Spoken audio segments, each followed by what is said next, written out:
Beetle পোকা দেওয়ার সাথে সাথে তারা পাগলের মতো খায়। এইগুলা হচ্ছে বিটল পোকার লার্ভা। এই বিটল পোকার লার্ভা আমি মুরগিকে খাওয়াই। এই যে দেখেন আমার মুরগিগুলা বিটল পোকার লার্ভার জন্য অনেক পাগল। এই যে এইটা হইছে বিটল পোকার মাদার। এই মাদারগুলা ১৫০ পিস মাদার আমি কিনে আনছিলাম। এই মাদার থেকে কত পরিমাণে বিটল পোকা হয়েছে ১.৫ মাসে আপনারা একটু দেখেন। এইগুলা আমার প্রথম ১০ দিনের প্রায় ১.৫ কেজি পরিমাণ হবে। আর এই যে এইগুলা আমার ১০ দিনের, আমি এই যে এইগুলাকে মুরগিকে খাওয়াইতেছি দেখেন। কন্টিনিউ আমার মুরগিকে প্রতিদিন অল্প অল্প খাওয়াইতেছি। আমার মুরগিগুলা কত সুস্থ কত সবল। এই মুরগিগুলাকে কিন্তু আমি ওষুধ খাওয়াই না। এই বিটল পোকা খাওয়াইয়া আর ফিড খাওয়াইয়া আমি মুরগিগুলা পালন করতেছি। এই যে দেখেন কিছু কোয়েল পাখি, কিছু মুরগির বাচ্চা কি সুন্দরভাবে বিটল পোকা খাইতেছে। বিটল পোকা দেওয়ার সাথে সাথে তারা পাগলের মতো খায়। এত পাগল হয় বিটল পোকা খাওয়ার জন্য, তাদের এইটাই কন্টিনিউ খাবার হইলে যেন তাদের ভালো হইতো। আসলে এই বিটল পোকায় ৭০% প্রোটিন। এত পরিমাণে প্রোটিন, তাই তো আমার এই মুরগির বাচ্চাগুলা ১ মাস ২০ দিন আগে ফুটেছে। ফুটার পরে আমি এই বাচ্চাগুলা কিভাবে তাড়াতাড়ি বড় করা যায় এই উদ্দেশ্যে ২,০০০ টাকা পকেটে নিয়ে বিটল পোকা কিভাবে সংরক্ষণ করা যায় তারপরে ইউটিউবে ঢুকলাম। ইউটিউবে ঢুকে অনেক ভাইয়ের ভিডিও দেখলাম, অনেক ভাইকে ফোন দিলাম। আসলে অনেক ভাইকে ফোন দিলাম। কেউ বলেছে ২ মাস পরে হবে ১০ টাকা পিস মাদার, কেউ বলেছে ১৫ দিন পরে হবে ৬০ টাকা পিস মাদার, কেউ বলেছে ১০ দিন পরে হবে ৮ টাকা পিস মাদার। পরে একটা ভাইয়ের খবর পেলাম কোনাবাড়ি, এই যে এই ভাইটাকে ফোন দিলাম। ফোন দিয়ে বললাম, ভাই আমাকে কি কিছু বিটল পোকা দেওয়া যাবে? ভাইটা বলল, হ্যাঁ ভাই দেওয়া যাবে। আমি বললাম, ভাই আমি আপনার বাড়িতে এসে নিয়ে যাব। ভাইটা আমাকে তার বাড়ির ঠিকানা দিল।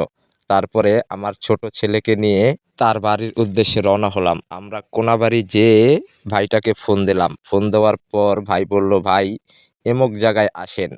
আমি একটা অটো নিয়ে আমার ছেলেকে নিয়ে চলে গেলাম। যাওয়ার পরে ওই ভাইটাকে আবার ফোন দিলাম। ফোন দেওয়ার পরে ভাইটা বলল, ভাই আপনি তো অনেক দূরে চলে গিয়েছেন। আপনি আবার পিছনে ব্যাক করে আসেন। আমি আপনাকে আগায় নিতে আসতেছি। তারপরে আমি পিছনে ব্যাক করে এসে তার ঠিকানা মতন দাঁড়িয়ে আছি। কমসে কম আধা ঘন্টা পরে ওই ভাইটাকে আমি ফোন দিলাম। ফোন দেওয়ার পরে ভাইটা বলল, ভাই হাত উঁচা করেন। আমি হাত উঁচা করলাম, ওই ভাইটাও হাত উঁচা করলো। পরে আমাদের সাথে দেখা হলো। দেখা হয়ে আমার অনেক ভালো লাগলো। তারপরে আমার ছেলেকে নিয়ে ভাইয়ের বাসায় চলে গেলাম। বাসায় যাওয়ার পরে ভাই জিজ্ঞেস করলো, ভাই কত পিস মাদার নিবেন? আমি বললাম, ভাই আমাকে ১৫০ পিস মাদার দেন আর ৪০০ পিস লার্ভা দেন। তারপরে উনি আমাকে ১৫০ পিস মাদার গুনে দিল, ৪০০ পিস লার্ভা গুনে দিল।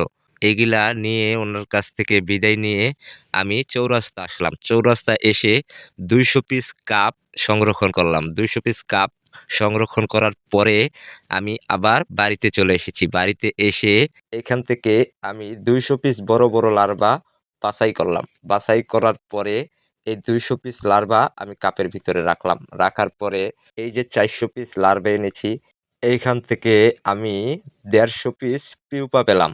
এই যে এই পিউপাগুলা আমি বাটিতে রাখার পরে ঠিক ৪ থেকে ৫ দিন পরে আমার ১৫০ পিস মাদারে পরিণত হয়েছে। আগে যেই ছোট লার্ভাগুলা রেখে দিয়েছিলাম, এখন এই লার্ভাগুলা আবার কাপের ভিতরে দিয়ে দিচ্ছি। কাপের ভিতরে দেওয়ার পর এইখান থেকে আরো ১০০ পিস মাদার হয়েছে। আগে ১৫০ পিস মাদার হয়েছে আর এখন ১০০ পিস মিলাইয়া ২৫০ পিস মাদার হয়েছে। আমি ১৫০ পিস মাদার কিনেছিলাম। কেনার পরে ওইখান থেকে হয়তো গণায় ভুল হয়েছে। আমার এখানে ১৭০ পিস মাদার এসেছিল। আমার এইখানে হয়েছে ২৫০ পিস মাদার।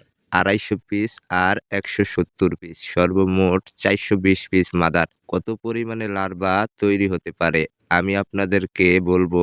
আপনার ৮টা ১০টা মুরগি আছে, আপনি কিছু বিটল পোকা পালেন। এই বিটল পোকায় ৭০% প্রোটিন। আপনার মুরগি তাড়াতাড়ি বড় হবে। আপনার মুরগিকে ভিটামিন খাওয়ানো লাগবে না। আপনার মুরগিকে ওষুধপত্র খাওয়ানো লাগবে না। এই বিটল পোকা খাওয়াইলে তাড়াতাড়ি বড় হয়, রোগ ক্ষমতা বৃদ্ধি পায়।